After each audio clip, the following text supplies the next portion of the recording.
யோசிச்சு பாருங்க. காலையில எழுந்திருக்கும் போது உங்க கை, கால், மூட்டையெல்லாம் அப்படியே இறுக்கி பிடிச்ச மாதிரி வலிக்குதா? பெட்ல இருந்து எழுந்து முதல் அடி எடுத்து வைக்கிறதுக்குள்ள உடம்ப கொஞ்சம் வார்ம் அப் பண்ண வேண்டியிருக்கா? இந்த உணர்வு 60 வயசை தாண்டின பலருக்கும் ரொம்ப பரிச்சயமான ஒண்ணு. ஆனா இது வயசாகிறதோட சாதாரண அறிகுறி மட்டும் இல்ல. அடுத்து இந்த சுகர் லெவல், அது ஒரு தனி கதைங்க. காலையில செக் பண்ணா ஒரு நம்பர், மதியம் சாப்பிட்ட பிறகு பார்த்தா வேற நம்பர்னு நம்மள ஒரு பம்பர மாதிரி சுத்த விட்டுடும். மாத்திரைகள் எடுத்தாலும் சரி, சாப்பாட்டுல எவ்வளவு கட்டுப்பாடு இருந்தாலும் சரி, சில நேரங்கள்ல அது நம்ம பேச்சே கேட்கறதே இல்ல. இதுவும் நாம சந்திக்கிற ஒரு பெரிய சவால் தான். முன்னாடிலாம் எவ்ளோ சுறுசுறுப்பா இருந்தோம். அதே வேலைகளை இப்போ செய்ய ஆரம்பிக்கும் போதே ஒரு விதமான சோர்வு வருதா? மாடிப்படி ஏறினா உடனே மூச்சு வாங்குதா? ஒரு சின்ன கடைக்கு நடந்து போயிட்டு வந்தா கூட அப்பாடா அன்ன உடனே உட்காரணும் போல தோணுதா? இந்த எனர்ஜி குறைபாடு நம்மளோட அன்றாட வாழ்க்கையே பாதிக்குது. இப்போ நான் உங்ககிட்ட ஒரு கேள்வி கேக்குறேன்.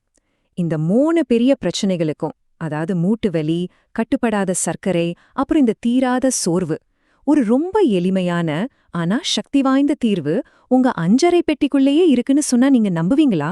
வாங்க, அந்த ரகசியத்தை இப்போ நாம தெரிஞ்சுக்கலாம். சரி, அந்த தீர்வுக்குள்ள போறதுக்கு முன்னாடி இந்த பிரச்சனைகளோட மூல காரணம் என்னன்னு நம்ம முதல்ல புரிஞ்சுக்கணும். 60 வயசுக்கு அப்புறம் நம்ம உடம்புல அப்படி என்னதான் மாறுது? இதுக்கு பின்னாடி ஒரு சிம்பிளான அறிவியல் இருக்கு. நம்ம உடம்ப ஒரு வண்டி மாதிரி கற்பனை பண்ணிக்கோங்க. வயசாக ஆக அந்த வண்டியோட என்ஜின் கொஞ்சம் ஸ்லோ ஆகுது. இதை தான் நம்ம மெட்டபாலிசம் குறையுதுன்னு சொல்றோம்.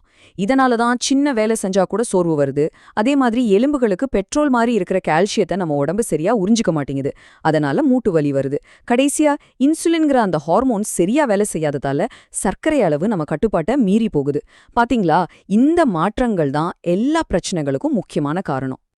இப்போ இந்த எல்லா சவால்களையும் ஒரே நேரத்துல எதிர்கொள்ள நம்ம சமையலறையில இருக்கிற ஒரு சூப்பர் ஹீரோவை நான் உங்களுக்கு அறிமுகப்படுத்த போறேன். இது ரொம்ப எளிமையான ஆனா மிக மிக சக்தி வாய்ந்த ஒரு தீர்வு. ஆமாங்க, வேற எதுவும் இல்ல. நாம தினமும் சாம்பார்லயும் புளிக்குழம்புலயும் தாளிக்க பயன்படுத்துற அதே வெந்தயம்தான். ஆனா நாம இத வெறும் வாசனை பொருளா மட்டுமே பாக்குறோம். அதோட உண்மையான சக்தி என்னன்னு தெரிஞ்சா நீங்க கண்டிப்பா ஆச்சரியப்படுவீங்க. வெந்தயம் வெறும் மசாலா பொருள் இல்லைங்க, அது ஒரு மருத்துவ பொக்கிஷம். அதுல இருக்கிற சின்ன சின்ன மூலக்கூறுகள் நம்ம உடம்புக்குள்ள போய் தாறுமாறா இயங்கிட்டு இருக்கிற சிஸ்டத்தை சரி பண்ணி ஒரு சமநிலைக்கு கொண்டு வருது. இது எப்படி இருக்குன்னா, ஒரு திறமையான மெக்கானிக் ஒரு பழுதான மிஷினை சரி பண்ற மாதிரி. இந்த சின்ன விதைக்குள்ள இவ்வளவு பவர் எப்படி வருதுன்னு யோசிக்கிறீங்களா? அதுக்குள்ள ஒரு 4 பேர் கொண்ட ஒரு பவர்ஃபுல் டீம் இருக்கு. முதல்ல கரையக்கூடிய நார்ச்சத்து, ரெண்டாவது கேலக்டோமேனன், இது ஒரு ஸ்பெஷல் வகையான நார்ச்சத்து, மூணாவதா இரும்புச்சத்து மற்றும் மெக்னீசியம், கடைசியா நம்ம உடம்புல இருக்கிற வீக்கத்தை குறைக்கிற சில மூலக்கூறுகள். இந்த டீம் ஒன்னா சேர்ந்துதான் நம்ம உடம்புல இந்த மேஜிக்கை நிகழ்த்துது. சரி, இந்த சக்தி வாய்ந்த விதை நம்ம உடம்புக்குள்ள போய் என்னென்ன அதிசயங்களை செய்துன்னு இப்ப நம்ம ஒன்னொன்னா பார்க்கலாமா? இதன் ஒவ்வொரு நன்மையும் 60 வயதை கடந்தவங்களுக்கு ஒரு வரம்னே சொல்லலாம். முதல் மற்றும் மிக முக்கியமான நன்மை சர்க்கரை நோயை கட்டுப்படுத்துவது. இன்னைக்கு பல குடும்பங்கள்ல இது ஒரு தீராத போராட்டமாவே இருக்கு. வெந்தயம் இதுக்கு எப்படி ஒரு முற்றுப்புள்ளி வைக்குதுன்னு பார்க்கலாம். இது எப்படி வேலை செய்யுதுன்னா, வெந்தயம் நம்ம குடலுக்குள்ள போனதும் தண்ணியோட சேர்ந்து ஒரு ஜெல் மாதிரி ஒரு திக்கான லேயரை உருவாக்குது. நம்ம சாப்பிட்ட சாப்பாட்டுல இருக்கிற சக்கரை இந்த ஜெல்லை தாண்டி ரொம்ப மெதுவாதான் நம்ம ரத்தத்துக்குள்ள போக முடியும். இது ஒரு ஹைவேல ஸ்பீட் பிரேக்கர் போட்ட மாதிரி தான். இதனால சாப்பிட்ட உடனே சக்கரை அளவு ஷூட்டப் ஆகிறது தடுக்கப்பட்டு நாள் முழுக்க சீரா இருக்கும். இது வெறும் வாய் வார்த்தை இல்ல. பல அறிவியல் ஆய்வுகள்ல தினமும் வெந்தயத்தை சரியான முறையில எடுத்துக்கிட்டவங்களுக்கு வெறும் 3 மாசத்துல அவங்களோட வெறும் வயிற்று சர்க்கரை அளவு, அதாவது ஃபாஸ்டிங் சுகர் லெவல் 20% வரைக்கும் குறைஞ்சிருக்கிறது நிரூபிக்கப்பட்டிருக்கு. யோசிச்சு பாருங்க, மருந்துகளால கூட சில நேரங்கள்ல அடைய முடியாத ஒரு பெரிய முன்னேற்றம் இது. திருச்சியில இருக்கிற 65 வயசான ராமசாமி ஐயாவோட அனுபவத்தையே கேளுங்களேன். தினமும் இன்சுலின் எடுத்துட்டு இருந்தோம். அவரோட சர்க்கரை அளவு எப்போதுமே 200 கிட்ட தான் இருக்கும். அவர் தினமும் காலையில 1 டீஸ்பூன் வெந்தயத்தை தண்ணியில ஊற வச்சு வெறும் வயித்துல குடிக்க ஆரம்பிச்சிருக்கார். என்னாச்சு தெரியுமா? 2 மாசத்துல அவரோட சர்க்கரை அளவு 140க்கு வந்துருச்சு. அவரோட டாக்டரே ஆச்சரியப்பட்டு இன்சுலின் டோஸ குறைச்சிருக்கார். இதுதாங்க இயற்கையோட சக்தி. வெந்தயத்தோட நன்மை சர்க்கரையோட மட்டும் நிக்கல, இது ஒரு ஆல்ரவுண்டர் மாதிரி. 1, இதுல இருக்கிற நார்ச்சத்து குடல் இயக்கத்தை சீராக்கி மலச்சிக்கல் பிரச்சனைக்கு ஒரு நிரந்தர தீர்வு கொடுக்குது. 2வதா, இதுக்குள்ள இருக்கிற அழற்சி எதிர்ப்பு பண்புகள் மூட்டுகள்ல இருக்கிற வீக்கத்தை குறைச்சு உங்க மூட்டு வலிய படிப்படியா குறைக்கும். 3வதா, இது கெட்ட கொழுப்பை குறைச்சு உங்க இதயத்துக்கு ஒரு பாதுகாப்பு கவசமா இருக்கு. கடைசியா, எலும்புகள் கால்சியமத்தை சரியா உறிஞ்சிக்க உதவி செஞ்சு வயசான காலத்திலயும் உங்க எலும்புகளை வலுவாக்குது. பாருங்க, ஒரே கல்லுல 4 மாங்கா அடிக்கிற மாதிரி. இப்போ நாம ரொம்ப ரொம்ப முக்கியமான பகுதிக்கு வந்திருக்கோம். வெந்தயம் நல்லதுதான்னு தெரிஞ்சிருச்சு. ஆனா அதை எப்படி சாப்பிடணும், என்ன செய்யக்கூடாதுன்னு தெரியாம செஞ்சா நன்மைக்கு பதிலா தீமை கூட வரலாம். அதனால இந்த பகுதியை ரொம்ப கவனமா கேளுங்க.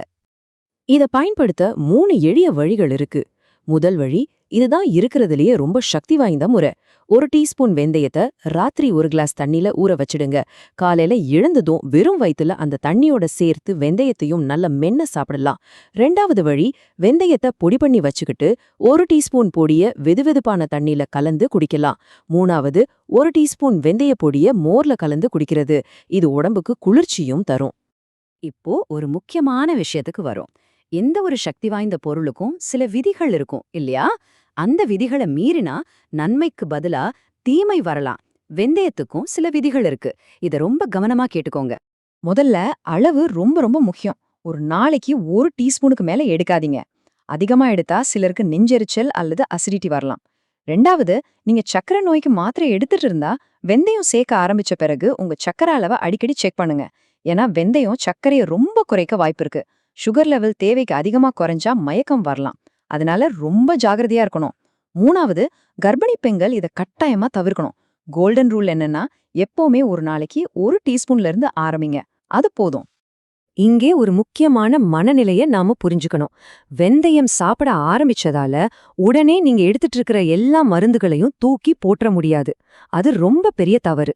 உண்மையான புத்திசாலித்தனம் என்னன்னா, உங்க டாக்டரோட ஆலோசனையோட படிப்படியா மருந்துகளோட தேவையை குறைக்கிறது தான். இயற்கை உணவுகள் மருந்துகளுக்கு ஒரு துணைதானே தவிர அது ஒரு மாற்ற கிடையாது. யோசிச்சு பாருங்க, நீங்க எவ்ளோ நாளா தேடிட்டு இருக்கிற ஆரோக்கியத்துக்கான தீர்வு பெரிய மருத்துவமனைகள்லயோ விலை உயர்ந்த மருந்துகள்லயோ இல்லாம உங்க வீட்டு அஞ்சரை பெட்டியில இந்த சின்ன மஞ்சள் நிற விதையில மறைஞ்சிருக்கலாம். தினமும் 1 டீஸ்பூன். இது உங்க வாழ்க்கையில நீங்க செய்ய போற ஒரு சின்ன ஆனா மிக சக்தி வாய்ந்த மாற்றமா இருக்கலாம். ஏன் இன்னைக்கே இதை தொடங்கக்கூடாது? உங்க எதிர்கால ஆரோக்கியம் உங்களுக்கு கண்டிப்பா நன்றி சொல்லும்.